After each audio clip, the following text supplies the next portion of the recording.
अस्सलाम वालेकुम। क्या हाल चाल, उम्मीद करते हैं कि आप खैरियत से होंगे। हमारा दुआ है कि आप हमेशा खुश रहें, हंसते और मुस्कुराते रहें और इसी तरह हमें अपना प्यार दिखाते रहें। बिल्कुल जी, मेरा नाम मुअज्जम अली।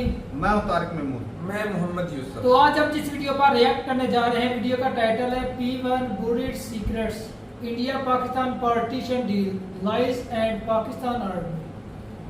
तो बड़ी इंटरेस्टिंग वीडियो है, हिस्ट्री के रिलेटेड भाई कि जब पार्टीशन हुई थी उसके पीछे रीज़न क्या थी, सारी सिचुएशन जो है इसमें डिस्कस की जाएगी। काफ़ी चीज़ें सीखने को मिलेंगी क्योंकि बहुत सारी ऐसी चीज़ें भाई साहब जो हमें नहीं पता, जो हमें इधर सिखाया जाता है उसमें बहुत बड़ा फ़र्क है।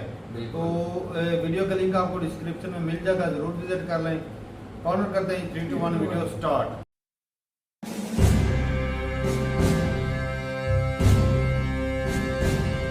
अज़ीज़ दोस्तों, मेरे चैनल में खुशामदीद। अगर मैं आपसे कहूँ कि पार्टीशन के वक्त हिंदू मुसलमान या इस साइड के लोग उस साइड के लोग अलग नहीं होना चाहते थे तो आप क्या सोचेंगे? अगर मैं आपको बताऊं कि ये दो मज़हबों के बीच, दो दीन के बीच की जंग नहीं थी, ये बेसिकली एक प्योरली मफादात की, सेल्फ इंटरेस्ट की, प्रॉपर्टी की और पार का स्ट्रगल था, तो आपकी इसमें क्या थिंकिंग होगी? देखिए, बहुत कुछ लोग कहते हैं पार्टीशन में दंगे हुए, वो हुए, लेकिन अगर मैं कहूँ ये दंगे जानबूझ के कराए गए और इस तरीके की सिचुएशन बनाई गई कि पाकिस्तान अलहदा हो जाए इंडिया से। मैं जानता हूँ ये सारी बातें मैं कर रहा हूँ, आप कहेंगे साहब मलंग है या पागल है या मैं कोई, मुझे ही हो सकता है आप इंतहा पसंद या कुछ बताने लगें, मगर बात यह है जी कि आज मैं आपके सामने तारीख के वो पन्ने रिविज़िट करूंगा जो आज से पहले कभी नहीं किए गए। किसी तारीखदान ने, हिस्टोरियन ने इसे डिस्कस ही नहीं किया। पाकिस्तान में तो अंडरस्टैंडेबल है बिकॉज़ यहाँ तो हिस्टोरियन की वैल्यू ही कोई नहीं, सारे स्टेट स्पॉन्सर्ड फर्जी प्रोफेसरों ने तारीख लिखी और टेक्स्ट बुक्स में पढ़ाया गया। इंडिया में भी जो हिस्टोरियंस थे वो भी इस चीज़ से सरप्राइजिंगली दूर रहे। People like Romila Thapar and Irfan Habib, famous historians, इन्होंने भी इस चीज़ को कभी टच नहीं किया। लेकिन आज मैं तारीख के उन काले पन्नों को रिविज़िट करूंगा और बताऊंगा कि कैसे आज से 80 साल पहले पब्लिक मैंडेट को चुराया गया। एक कहावत है ना कि हिस्ट्री रिपीट्स इटसेल्फ, तारीख अपने आप को दोहराती है। तो जो एग्जैक्टली आज इमरान खान और एस्टेब्लिशमेंट के केस में हो रहा है वही एग्जैक्ट चीज़ आज से 80 साल पहले हुई थी। अब ये चीज़ क्या थी, आज की पहले बात कर लेता हूँ। इमरान खान के अगेंस्ट एस्टेब्लिशमेंट है, आर्मी लगी हुई है, हर हरबा इस्तेमाल कर रहे हैं पब्लिक मैंडेट को क्रश करने के लिए। आज इलेक्शन हो जाए तो 90% वोट इमरान खान के पास जाएगा और मैं इमरान खान को सपोर्ट करता हूँ। Do I like the person? Absolutely not.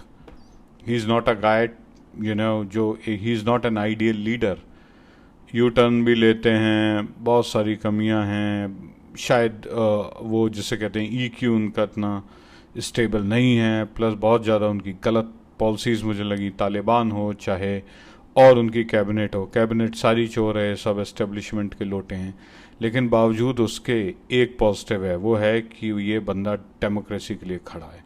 Establishment का सपोर्ट चाहता है, बिल्कुल चाहता है, लेकिन आप इंडिपेंडेंस से पहले देखें तो जिन्ना हो गए चाहे नेहरू हो गए, सब अंग्रेज़ों की ही बनाए हुए थे और बाद में इन्हीं की वजह से अंग्रेज से अलग हुए। तो Imran Khan is a product of establishment but he is like a Frankenstein's monster. जिन्हें पता नहीं है फ्रैंकस्टाइन मॉन्स्टर क्या होता है, बता दूं, ये एक तरीके का पुरानी कहानियों में जिन्न होता था जो कि एक बार चिराग से निकला और फिर वापस नहीं गया दोबारा, फिर जिसने चिराग से निकाला उसी को खा गया। तो फ्रैंकस्टाइन मॉन्स्टर इज़ इमरान खान और शायद पाकिस्तान की डेमोक्रेसी के लिए ये आखिरी होप होगा। क्या इमरान खान जीतेंगे? बिल्कुल नहीं। और वही काम होगा जो आज से 80 साल पहले हुआ, जब पंजाब का, सिंध का मैंडेट चुरा के इन्हीं ज़मींदारों ने, इन्हीं वडेरों ने और फ्रिंज लेवल पॉलिटिशियंस ने कायदे आज़म जिन्ना और इनकी मुस्लिम लीग के साथ साजिश करके लोगों की विशेस के अगेंस्ट इंडिया का ब्रेक किया और एक आपको नया मुल्क मिला। खान साहब कहते हैं, इमरान खान साहब, कि अगर पब्लिक मैंडेट चुराया तो इस मुल्क के टुकड़े हो जाएंगे। मैं आपको गारंटी लिख के देता हूँ, ये बात मतलब दिस इज़ अ फैक्ट, ये होगा ही होगा। इससे पहले 71 में हुआ जब मुजीबुर रहमान का मैंडेट चुराया गया, बांग्लादेश बना, और उससे पहले जब इंडिया में कुछ लोगों ने ये मैंडेट चुराया तो पाकिस्तान बना। अब बात यह है कि आप इस चीज़ से कितना डिनाई कर लें, लेकिन आपकी पैदाइश एक साजिश पे बेस्ड थी। तो आज उस साजिश को मैं डिस्कस करूंगा और ये बताऊंगा कि किस तरीके से हिस्टोरियंस ने सब कुछ गलत बताया। पार्टीशन वो था ही नहीं जो आप सोचते हैं। कायदे आज़म, लियाकत अली खान, नेहरू, गांधी और पंजाब में जो चीज़ें उस टाइम पर हो रही थी। तो ऐसा है जी कि हिंदूज़ और मुसलमानों की 1400 सालों की इकट्ठी शेयर्ड हिस्ट्री है, कॉमन तारीख है। इन 1400 साल में आप देखें 1390 साल पीसफुली गुजरे हैं, रिलेटिव पीसफुली गुजरे हैं। फिर अचानक 1940 से लेके 1946 के बीच में ऐसा क्या हो गया कि दोनों एक दूसरे की जान के दुश्मन बन गए और अलग हो गए, अलग मुल्क फराहम कर दिया गया। तो बात यह है जी कि मैं बचपन से ये सोचता था दोनों मुल्कों में इतना प्यार मोहब्बत है, at least people to people connection इतना ज़्यादा है। कहीं भी आप बाहर मिलते हैं तो एक दूसरे की इज्जत करते हैं, बहुत बहुत खुशी से, बहुत प्यार से मिलते हैं। लेकिन फिर अचानक ऐसा क्या हुआ कि अलहदा हो गए। तो इसमें मैंने बहुत डीप स्टडी की है, लेकिन स्टडी से पहले मैं कुछ बता देता हूँ। जिस तरीके से हिस्ट्री को डिस्टॉर्ट किया गया, जो पाकिस्तानी टेक्स्ट बुक्स में पढ़ाया गया, एक झूठ में आपने दीन मिला के और जहर भरी चीज़ें बता के, दीन का सच आपने कुछ भी नहीं बताया। आपने सारी उल्टी सीधी मौलानाओं की बातों में आके आपने लोगों का ब्रेन वॉश किया, और आज उसका रिज़ल्ट ये है कि पाकिस्तान की ये हालत है। इस हालत के पीछे आप मईशत को ज़िम्मेदार ठहराएं, सियासतदान को, फ़ौज को। बात यह है कि आपकी जो बुनियाद है, जो आपकी पैदाइश है, वो ही गलत नींव पर हुई। अगर आपका बेस ही गलत होगा तो फिर ऊपर बिल्डिंग आप चाहे 100 मंजिला बना लो, कुछ बना लो, it will always be on a shaky ground. और ये शुरू से हुआ है कि पाकिस्तान हमेशा से ही शेकी ग्राउंड पर रहा है। तब झूठ क्या बोला गया साहब? पहला झूठ बोला गया आपसे कि 1000 साल हमने हिंदुओं पर हुकूमत की है। तो बात यह है जी कि इस्लाम 6 to 7 सेंचुरी में आया था, 7 सेंचुरी से 12th सेंचुरी, 400 साल तो हिंदूज़ ने डायरेक्ट रूल किया है और बहुत अच्छे रिलेशनशिप्स थे। हिंदू राजाज ने, जो राजा थे, उन्होंने मसाजिद बनवाई। सारे अरेबिक ट्रेडर्स आते थे जो केरला में, गुजरात में ट्रेडिंग करते थे। यहाँ से स्पाइसेस ले जाते थे, वहाँ से डेट्स लेके आते थे। And it there was a sizable Muslim population. कभी भी हिंदूज़ ने उन्हें कर्ब करने की कोशिश नहीं की। उसके बाद दिल्ली सल्तनत आई, दिल्ली सल्तनत के बाद मुग़ल आए। मुग़ल में अगर औरंगज़ेब को छोड़ दें तो 400-500 साल में सिर्फ औरंगज़ेब का 50 साल का पीरियड था, जो कि औरंगज़ेब वॉज अ फैनेटिकल गाय। लेकिन उस 30-40 साल के पीरियड को छोड़ के 450 साल में जो भी आए थे, अरब्स आए थे, मुस्लिम्स आए थे, उन्होंने कोई भी डिफ्रेंशिएशन नहीं रखा। अकबर के कोर्ट में जितने भी टॉप के लीडर्स थे वो सारे हिंदूज़ थे। और इसी तरीके से जैसे राजा टोडरमल हो गया, मान सिंह हो गया, तो इस तरीके से देयर वाज अ कैमरेडरी। उसके बाद ये पढ़ाया जाता है टेक्स्ट बुक में कि साहब अंग्रेज़ ने मुग़ल को हराया, मगर बात यह है जी मुग़ल को मराठों ने हराया था। मराठा एम्पायर शायद आपने सुनी भी ना हो, मगर ये शायद सब कॉन्टिनेंट की, इस बर्रे सगीर की हिस्ट्री की सबसे लॉन्गेस्ट स्ट्रेच वाली एम्पायर थी। साउथ में तमिलनाडु से लेके पेशावर तक इनके लोग थे। और इनको आई थिंक लास्ट जो एंग्लो मराठा वॉर्स हुआ था उसमें अंग्रेज़ों ने हराया। उसके बाद ही ब्रिटिश रूल इंडिया में नाफिज हुआ। तो बात यह है कि डिस्टॉर्टेड हिस्ट्री पढ़ाई गई। अगर आप सिर्फ नंबर ऑफ़ ईयर्स की बात करते हैं तो हिंदूज़ और मुस्लिम्स ने इक्वल टाइम राज किया है।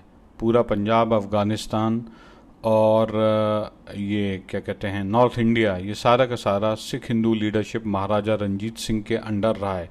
वो टाइम पंजाब का गोल्डन टाइम था। तो बात यह है कि इक्वली पावर डिवाइड हुई, लेकिन गलत तरीके से बताया। सेकेंडली, मुझे आप एक बात बताएं, कल को जब अंग्रेज़ आ गए, मान लीजिए, इमेजिन कीजिए, I am an 18th century person, अंग्रेज़ ने आके हमला करके अपनी सरकार बना ली, अपनी गवर्नमेंट यहाँ पे बना ली। अब मैं कहूँ साहब मैं अपना नाम बदल के जॉन कारपेंटर रख लूँ और फिर गाने गाने लगूँ अंग्रेज़ी और कहने लगूँ आज ही मैं जीत गया, तो ये मेरी जीत थोड़ी ना हुई भाई। I am a native of the land. ये पाकिस्तान को कब समझ में आएगी, जब मोहम्मद बिन कासिम सिंध में आए तो लोगों के कन्वर्जन्स हुए। आप हिंदू थे, ये डीएनए टेस्टिंग से भी साबित हो चुका है। इंडिया के एक बहुत बड़े एक साइंटिस्ट हैं जो कि डीएनए टेस्टिंग में दुनिया के नंबर 1 माना जाता है, and he has proved it कि इंडिया के लोगों का और आपका डीएनए सेम है। तो डीएनए सेम था, आपके चलो मज़हब दीन कन्वर्ट हुआ, कोई बुरी बात नहीं है, जिसकी जो वो है। अब वो कहते तलवार के ज़ोर पे हुआ या जो पैगंबर और उलेमा थे उन्होंने किया, वो एक सेपरेट टॉपिक है। I don't want to go into that. मगर आप हिंदू थे और आप कन्वर्ट हुए, और उसके बाद आपने कहना शुरू कर दिया हमारा राज रहा था जी, हमारी गुलामी थी। अरे भाई, आपकी गुलामी कहाँ से हो गई? आप तो कन्वर्ट हुए थे। गुलामी तो आपने तुर्कों की ना, मंगोल्स की, जो भी 400-500 साल पहले की। आपकी कहाँ से हुकूमत थी? तो ये देखें, बेवकूफ़ी की बातें ना करें। ये सेम एग्जाम्पल से आप समझ सकते हैं कि जो इस तरीके की बातें करते हैं, टेक्स्ट बुक में मोहम्मद बिन कासिम को बताते हैं साहब he was the first Pakistani. मतलब आप किस किस्म की आपकी थिंकिंग है? ये एक गलत आपको चूरन बेचा गया। तो प्री पार्टीशन पंजाब में चलते हैं। पंजाब का आपको शायद पता ना हो, Punjab was considered as the most fertile area in the world. यहाँ के गंदम, यहाँ का जो भी पैदावार होती थी पूरी दुनिया में एक्सपोर्ट होती थी, खा वो इंडिया हो, मिडिल ईस्ट हो, इनफैक्ट थाईलैंड, वियतनाम तक भी ये प्रोड्यूस जाती थी। Most happiest place in the world, agrarian economy थी। पंजाब 5 नदियों का पानी यहाँ मिलता था। एवरीवन वाज वेरी हैप्पी, और ये सारे की सारी हैप्पीनेस लेके आए थे महाराजा रंजीत सिंह का रूल, जिसके बारे में टेक्स्ट बुक में कभी नहीं बताते। प्लस जो पार्टीशन से जस्ट पहले पंजाब अपनी पीक पर पहुंच चुका था, फर्टिलाइजर्स नहीं थे, पेस्टिसाइड नहीं थे, बहुत हाई। इसी वजह से आप यहाँ के लोग रिलेटिवली देखते हैं वेल ऑफ हैं। उसकी वजह क्या थी? फर्टाइल लैंड के साथ पॉलिसीज़ बहुत अच्छी थी, और ये पॉलिसी सारी की सारी पॉलिसी बनाई थी कांग्रेस ने और यूनियनिस्ट पार्टी ने। अब यूनियनिस्ट पार्टी को आप जानते नहीं होंगे, तो ये पंजाब की सबसे बड़ी पार्टी होती थी, लगातार पंजाब में जीतती थी। टिवाना सर छोटू राम का आपने नाम ना सुना हो, लेकिन आज की डेट में अगर मैं बोलूँ पंजाब को, इस पूरे वेस्ट पंजाब को, पाकिस्तानी पंजाब को जिस आदमी का एहसान मानना चाहिए वो सर छोटू राम थे। सर छोटू राम ने ही मनी लैंडिंग का टैक्स मुस्लिम पीजेंट्री के लिए अबॉलिश किया था। पहले शायद आपको आइडिया ना हो, मनी लैंडिंग पंजाब में एक बहुत बड़ी प्रॉब्लम थी। जो आज आपके बैठे हैं ना ज़मींदार और वडेरे और लैंडलॉर्ड टाइप के लोग, इन्होंने शुरू से ही ये गवर्नमेंट के ये चाहते थे कि मैक्सिमाइज करें प्रॉफिट, और इंटरेस्ट रेट ये चार्ज करते थे वेरी हाई, 5% पर मंथ की लोग बताते हैं, यानी 60% का सूद आप चार्ज करते थे। सूद चार्ज करना इस्लाम में हराम है, लेकिन फिर भी ये लोग करते थे। तो और चूँकि जो छोटा लैंड जो पीजेंट था वो इस सूद को नहीं दे पाता था, तो इस सूद के एवज में उससे कहते थे अपने बीवी बच्चों को भी खेतों पे काम पे लगाओ। तो ये बहुत ज़्यादा ड्रैकोनियन लॉस था, और ये सारा का सारा ख़त्म किया यूनियनिस्ट पार्टी ने, सर छोटू राम ने।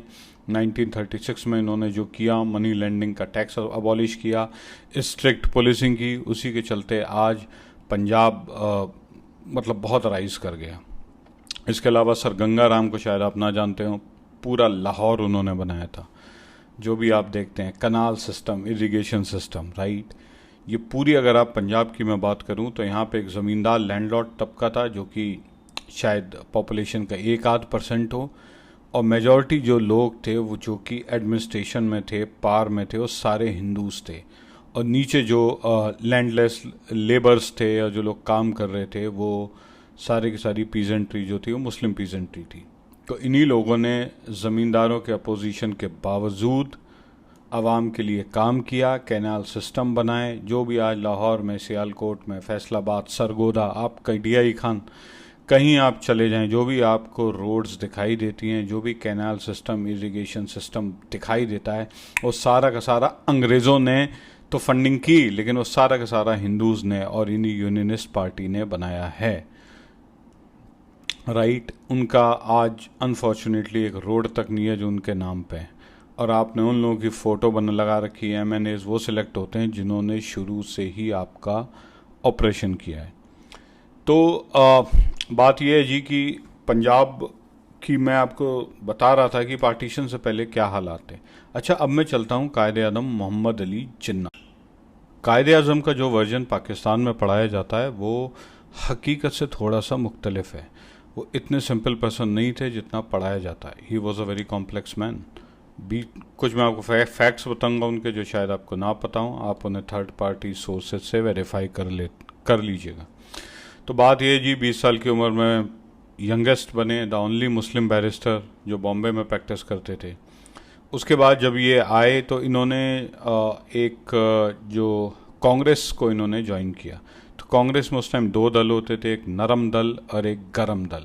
नरम मतलब मॉडरेट्स कहते थे उन्हें। तो they were the people who were British educated, वही अंग्रेज़ी लिबास पहनना, इंटरनेशनल बातें करना और कॉन्स्टिट्यूशनल मीन से ये पास चाहते थे। उस टाइम कोई भी इंडिपेंडेंस की बात ही नहीं करता था। ये अर्ली 1900s की बात कर रहा हूँ मैं।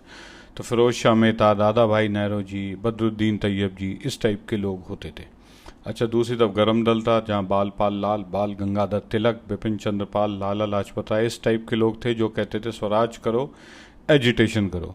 अब जिन्ना साहब का देखिए क्या था कि he was a very refined man. वो पूरे उर्दू नहीं बोलते थे, गुजराती बोलते थे, इंग्लिश बोलते थे, लिबास उनका पूरा अंग्रेज़ों वाला था। And his thinking was international. आज तक कभी मसाजिद नहीं गए। हैम के शौकीन थे। हैम जो है पोर्क से बनता है। तो इस टाइप की उनकी थिंकिंग थी। बहुत ही इंटरनेशनल किस्म के आदमी थे। तो हुआ ये जी कि 1904-05 में आई थिंक उन्होंने ज्वाइन की और अच्छा खासा इनका काम चल रहा था। अच्छा, उसी बीच हुआ जो एक बहुत बड़ा ब्रेकिंग पॉइंट आया 1905 का। 1905 में लॉर्ड कर्जन ने पार्टीशन किया बंगाल का। क्योंकि देखिए 1904 और 1905 तक हिंदू मुस्लिम यूनिटी पीक पर थी। एक दूसरे के त्योहारों में शरीक होना, एक दूसरे की सिंपैथी की बात करना, गांधी जी मुस्लिम बस्तियों में जाते थे, एक बहुत अच्छा माहौल था। अब तो लोग खैर फौत हो गए, लेकिन जो भी लोग ज़िंदा होंगे अर्लीस के, वो आपको बताएंगे कि कितना अच्छा, कितना खुशनुमा माहौल था। पंजाब के लोगों से आप पूछ लें डरली, वो कहेंगे भाई आज तक हमने तो नहीं देखा कभी हमारा हिंदुओं से कोई झगड़ा हुआ। इससे ज़्यादा झगड़े तो आजकल होते हैं। पुराने टाइम में अगर एक मर्डर भी हो जाता था ना, तो 1 साल तक शहर में इस बात का डिस्कशन रहता था कि भाई फलाने क्या मर्डर हो गया। तो इतने ज़्यादा पीसफुल टाइम्स थे। लेकिन पीसफुल टाइम्स ब्रिटेन के लिए अनपीसफुल टाइम्स होते थे, बिकॉज उनकी डिवाइड एंड रूल की जो पॉलिसी थी उसका बेसिक एक ही मतलब था, हिंदू और मुस्लिम में डिवीज़न डालो। तो उसी के तहत उन्होंने 1905 में पार्टीशन किया बंगाल का, जिसे कांग्रेस ने अपोज किया और कायदे आज़म ने भी अपोज किया। कायदे आज़म ने कहा नहीं भाई, ये जो आप काम कर रहे हो दिस इज़ रॉन्ग। इससे पहले ब्रिटिशर्स एक सेपरेट इलेक्टोरेट लेके आए थे। तो इसी तरीके के काम ब्रिटिशर्स करते रहते थे ताकि जो है हिंदू मुस्लिम में कोई डिवाइड क्रिएट करें। तो सेपरेट इलेक्टोरेट्स के चलते वो सब हुआ, क्या कहते हैं कि भाई मुस्लिम से मुस्लिम को वोट देंगे, हिंदू से हिंदू को वोट देंगे। तो ये एक तरीके के डिवाइड क्रिएट करने की उनकी टैक्टिक थी। लेकिन पार्टीशन के बाद, जो बंगाल के बाद जो अपराइजिंग हुई यूनाइटेड इंडिया में, पाकिस्तान में भी ये पाकिस्तानी पंजाब सिंध में मास एजिटेशन हुए, जो आपको इमरान खान के जलसे दिखाई देते हैं। आप कभी अगर 1905 में होते और उन जलसों में जाते तो हर आदमी एक साथ हिंदू मुस्लिम भाई भाई, हिंदू मुस्लिम जिंदाबाद, इस तरीके की बातें करते हुए निकलते थे, राइट। तो अंग्रेज़ ने फिर ये प्लान किया। तो हुआ क्या साहब, पार्टीशन ऑफ बंगाल हालांकि बाद में रिपील हुआ था आई थिंक 1911 में, लेकिन 1906 में अंग्रेज़ ने फिर अपनी साजिश करनी शुरू कर दी। 1906 में शिमला में आगा खान एक होते थे।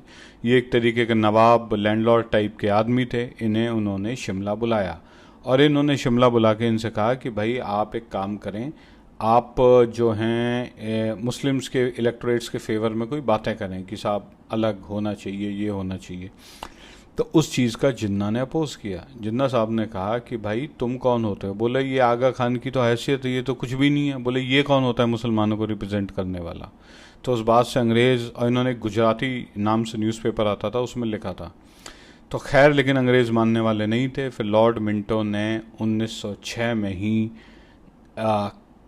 ढाका में, आई थिंक, या कैलकाटा में, उन्होंने नवाब ऑफ ढाका को बुलाया और उन्होंने एक लाहौर के होते थे, नाम बताऊंगा क्या था उनका, तो इन्हें बुलाया। अब देखिए अंग्रेज़ों को ये एक बात समझ में आ गई थी 1906 के दौरान शुरू में कि मुसलमान उनके साथ नहीं हैं। हालांकि ब्रिटिश पॉलिसी मुस्लिम्स को फेवर करने की थी, लेकिन हिंदू मुस्लिम यूनिटी मुस्लिम ब्रिटिश यूनिटी से कहीं ज़्यादा थी। अब इसी के चलते अंग्रेज़ों ने उर्दू ख़त्म नहीं की। जो कोर्ट की लैंग्वेज होती थी यूनाइटेड इंडिया में उर्दू थी, फेवर भी किया जाता था, लेकिन बावजूद उसके मुसलमान, चूँकि देखें एक ही लैंड के लोग थे, एक साथ क्लास में पढ़े बड़े थे, शेयर्ड हिस्ट्री थी, जो आज की डेट में झूठी तारीख पढ़ाई जाती है वो सब नहीं थे। So they were very happy with each other, cultures भी सेम थे, कस्टम्स भी सेम थे, राइट। तो लेकिन अंग्रेज़ के साथ ऐसा नहीं था, because you know they are a different race. तो अंग्रेज़ ने कहा कि सीड्स ऑफ डिवीज़न कैसे डालने, तो इन लोगों को बुलाया। तो इन्होंने पहले बहुत ट्राई किया पंजाब से, सिंध से और यूनाइटेड प्रोविंसेस से लोग आ जाएं। इनके कहने में कोई नहीं आया। कुछ लोग थे सैयद अहमद खान जैसे, जो कि AMU के थे, जो कि इनकी बातों में आए थोड़ा बहुत, but no one paid attention. तो इन्होंने क्या किया, हर जगह के फ्रिंज एलिमेंट्स उठाने शुरू किए। फ्रिंज एलिमेंट वो लोग थे जो इलेक्शन हार चुके थे या जिन्हें कोई वोट नहीं देता था। उन्होंने कहा चलो यार कुछ नहीं मिल रहा है, अंग्रेज़ के साथ मिल जाते हैं, थोड़ा बहुत क्या पता फ़ायदा हो जाए। अब नवाब ऑफ ढाका को बुलाया, एक लाहौर के थे, 3-4 जो फ्रिंज एलिमेंट जिन्हें कोई वोट नहीं डालता था, इस टाइप के लोगों को बुला लिया और ऑल इंडिया मुस्लिम लीग बना दी। क्यों?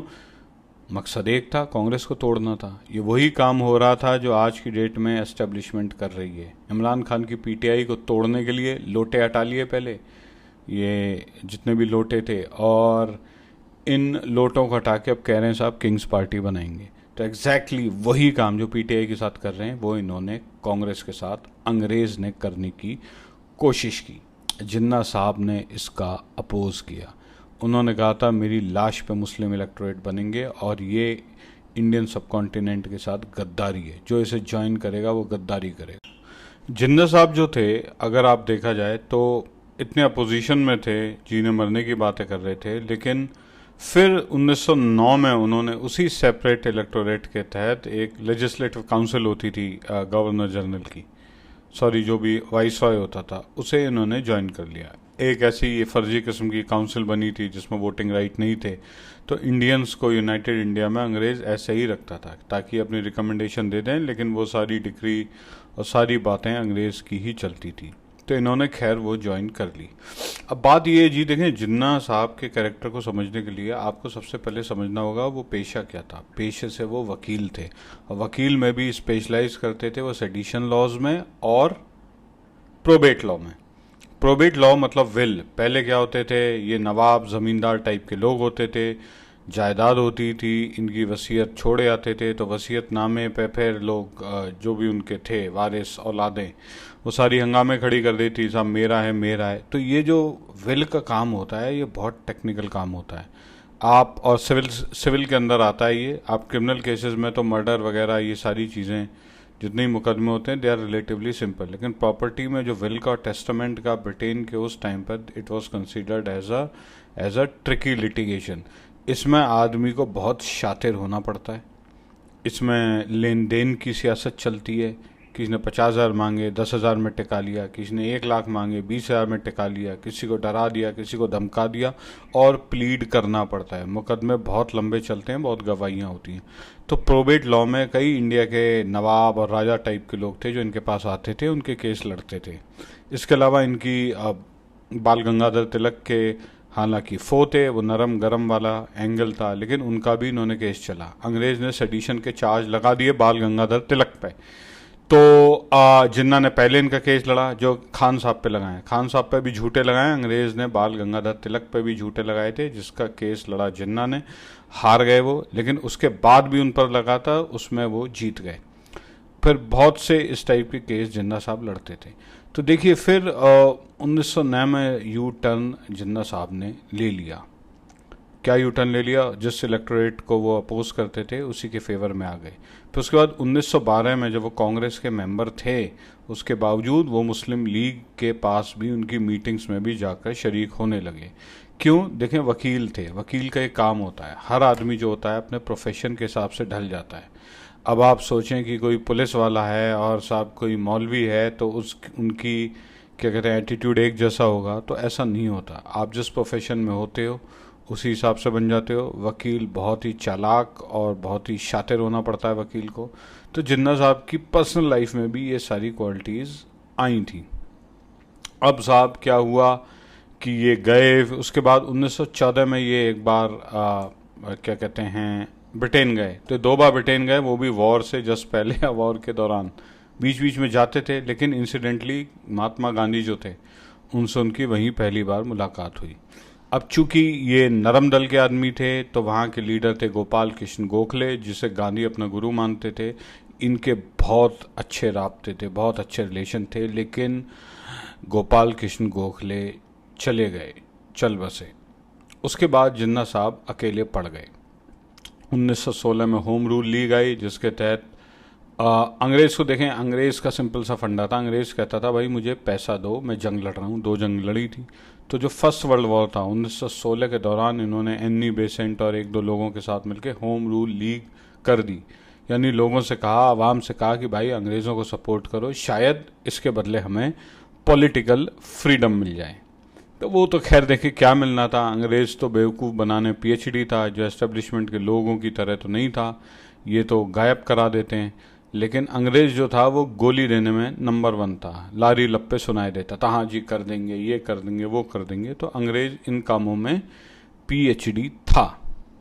अब सब हुआ क्या, final nail in the coffin आया। जिन्ना साहब को ये लगने लगा था कि यार वकालत बहुत हो गई। वकालत में एक बार कहते हैं जज ने उनसे कहा कि you are not pleading to a 3rd class magistrate. तो उसने कहा sir with all due honour you are not also getting the you are not also addressing a 3rd class lawyer. तो जिन्ना साहब की ईगो जो थी वो हायर साइड थी। 1500 रुपये महीना, किसी ने उनसे कहा था कि बार में रहोगे तो कमा लोगे, उन्होंने कहा मैं 1500 डे का कमाऊंगा, पर डे, जो कि उन्होंने कमाया भी।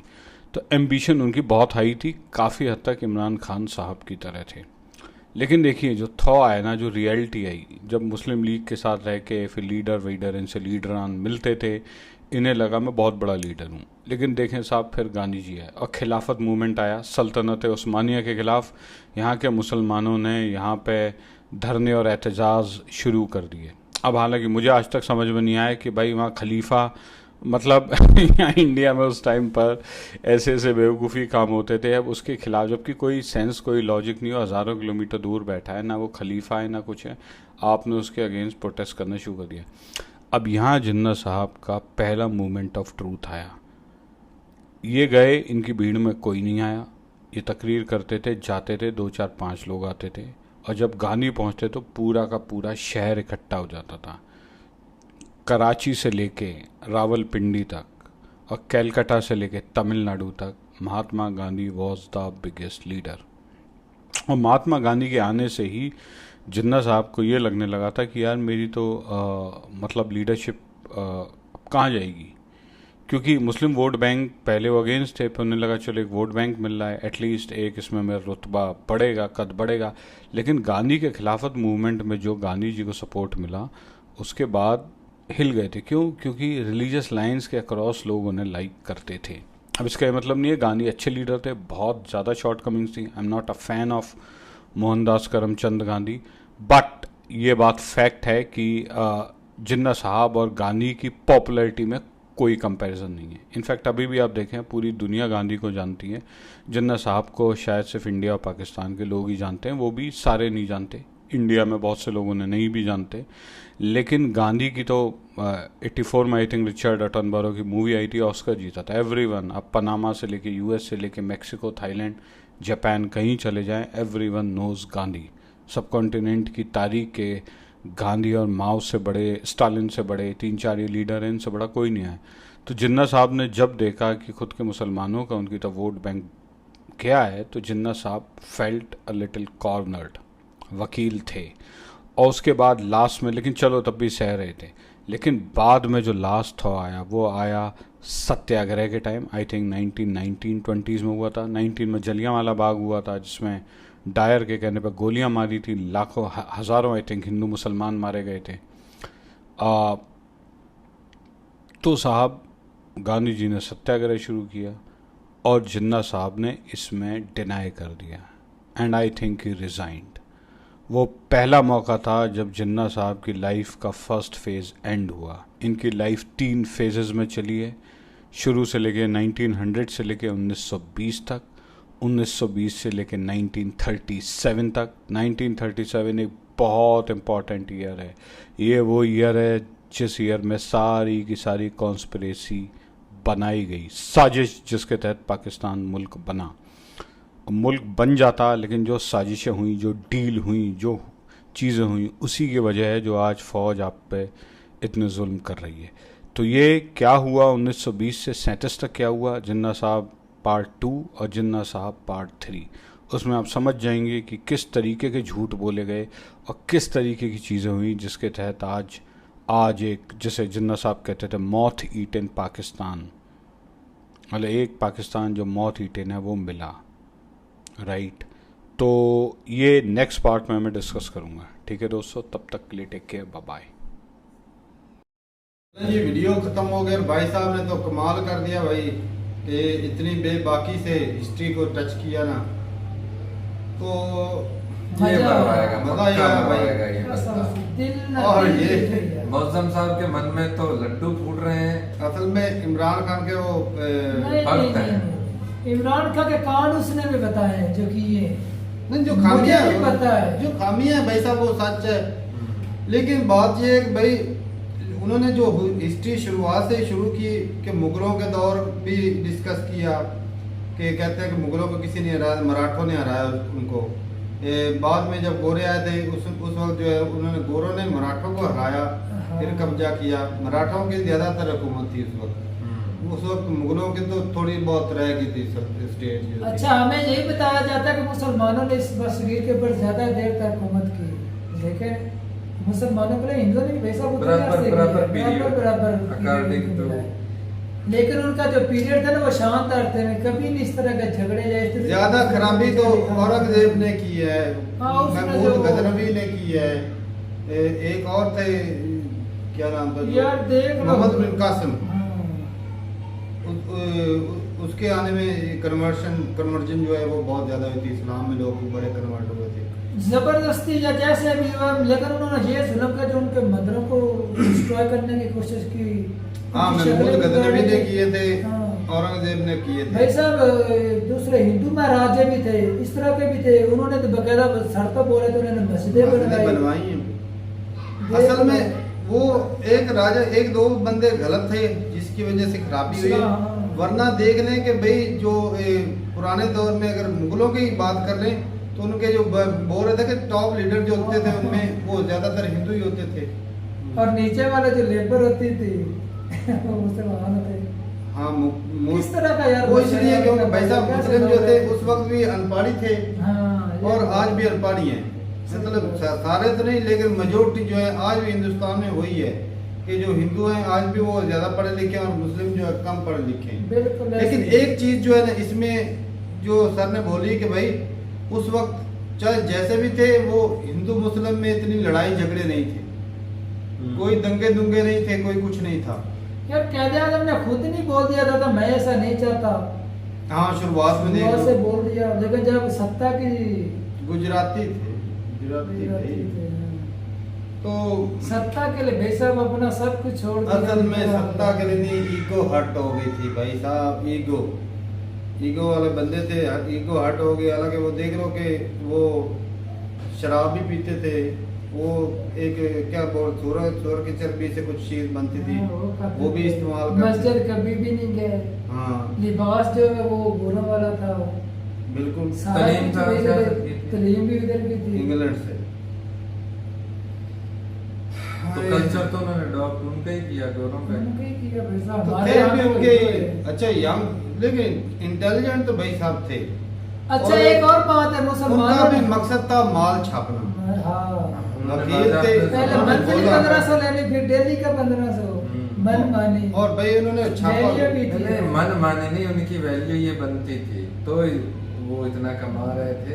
तो ये पार्टीशन जो हुई है लेकिन ये ये जिम्मेदारों और ये जो बड़े बड़े बिजनेसमैन इनकी वजह से हुई कि जब इनको पता चला ना कि भाई अब गोरे जाने वाले हैं तो हालांकि देख लो, गोरों के खिलाफ जंग लड़ने वाले इनकलाब या आज़ादी लेने वाले दोनों इकट्ठे थे, उस तरह उस वक्त कोई भी ऐसी सिचुएशन नहीं थी कि हमने आगे अब जाकर और अलग अलग होना है। हाँ बिल्कुल ये बात तो है। और वही देख लो मुसलमान जो गद्दार निकले, जब उनको सीटें नहीं मिली थी तो उन्होंने बेशक गोरों से हाथ मिला लिया उनकी गुलामी में। हो सकता है इस वजह से हमारे यहाँ जो है फॉलोअर हमारे बढ़ जाए।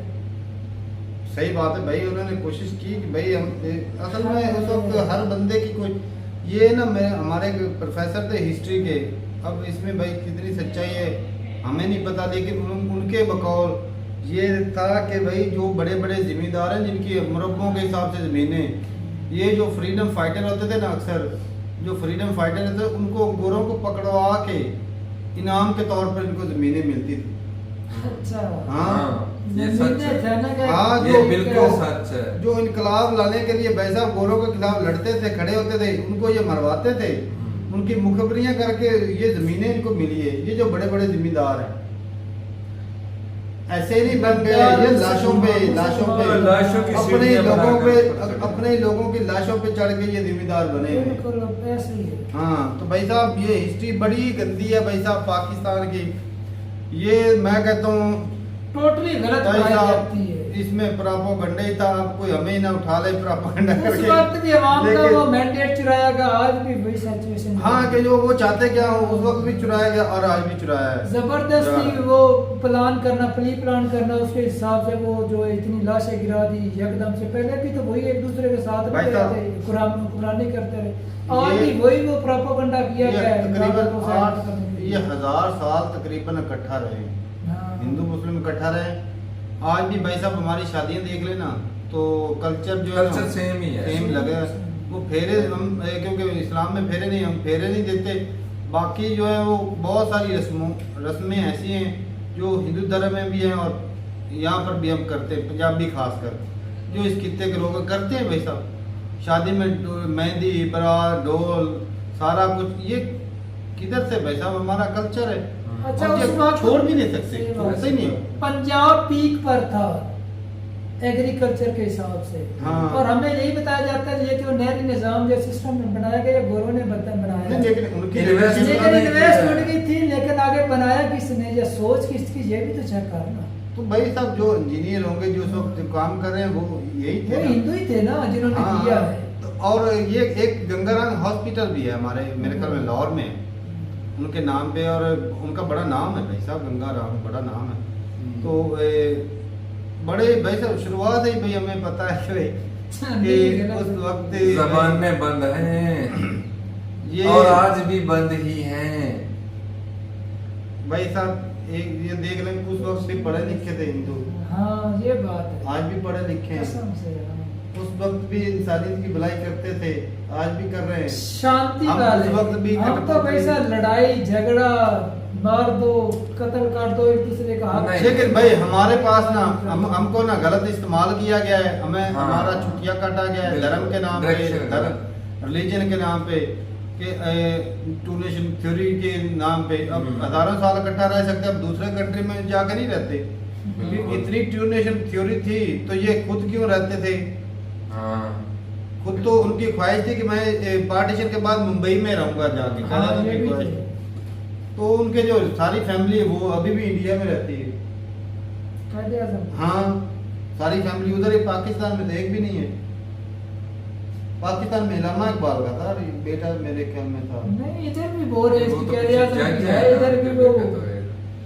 हाँ तो इलामा इकबाल के थे इधर, लेकिन कायदे आज़म की तो फैमिली भाई उधर ही है। नहीं उसकी फैमिली इधर है यार, कराची के अंदर वो ना अच्छी खासी जिंदगी नहीं गुजार रही, गुर्बत वाली जिंदगी गुजार और रही। भाई साहब इंडिया में भी है, इनकी पता नहीं शायद बेटी वो थी या फैमिली क्या, और मतलब रिलेटिव इनकी इधर अपनी होंगे। बेटी थी या क्या था भाई मुझे पता नहीं। वो तो इनकी पैर चली family- गई थी ना, वो किसी गोरे के साथ उसने शादी की। चलो देख लो फिर आगे उनकी अपनी फैमिली इधर नहीं रही, पाकिस्तान बना दिया। मैं तो कहता हूँ ये सबसे बड़ा एक गलत काम किया गया कि अपने लोगों को बांट दिया गया। इकट्ठे होते तो भाई साहब और ठाठ में होते, दुनिया पे राज करते। बिल्कुल। लेकिन आज भाई हम क्या है ये, हम एक भिखारी मुल्क हैं, एक कंगाल मुल्क हैं, एक दिवालिया वाला मुल्क है, एक जो है सोई हुई मरी हुई कौम बन के रह गए। किसकी वजह से? उन बिजनेसमैनों और जमींदारों के अयाशी की वजह से, उनकी मनमानी की वजह से, उनकी मर्जी की वजह से।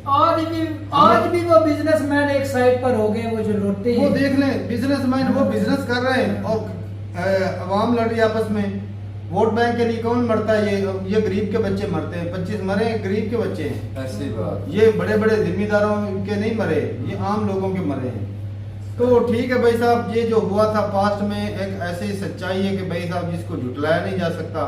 लेकिन अफसोस कि हमारे इतने लंबे हाथ नहीं कि हम इस सच्चाई को बदल नहीं सकते और इसको दोबारा जो है ना वो तब्दील नहीं किया जा सकता। अगर होते तो भाई साहब ये हम जल्दी फासले ख़त्म करते और वो जो आपने नक्शा लगाया ना पार्लियामेंट में अखंड भारत वाला, वो पूरा करते। तो ठीक है भाई, अपनी राय जरूर बताइएगा कमेंट सेक्शन में। मिलते नहीं मेरे साथ, तब तक के लिए इजाज़त देंगे। अल्लाह हाफिज।